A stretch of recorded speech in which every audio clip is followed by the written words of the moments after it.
Magandang araw sa inyong lahat at welcome sa aking channel. Kapag nakikita sina Coco Martin at Julia Montes ay lantara na at hindi naman nila itinago na silang dalawa nga ay nagsasama.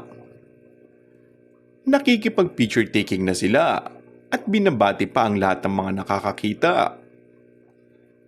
Para sa fans ni Coco at Julia, sapat na yung nalaman at napatunayan nila na masaya at walang problema ang dalawa at saka na lang daw pag-usapan ang napapabalitang anak kapag handa na umano ang dalawa na sabihin at ipakilala sa publiko.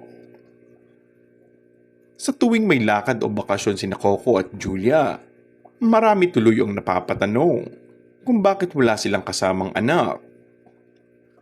Matagal na rin naman kasing chismis na may baby na raw sina Julia at Coco. Pero hindi pa nga nila inaamin yun.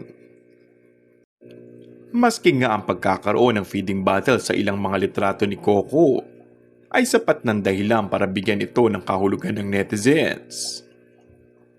Kagaya ng kanilang relasyon na matagal din nilang itinago, naniniwala ang mga fans na kung totoo nga ang chismis na may anak na sila, ay ilalabas din naman nila yun.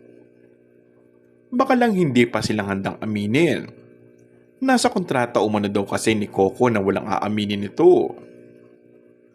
All-out support pa din naman ng mga tagahanga dahil sa pagiging pribado ng dalawa ay napapanatili nilang maayos ang kanilang relasyon at hindi mauuwi sa usong hiwalayan ngayon sa showbiz.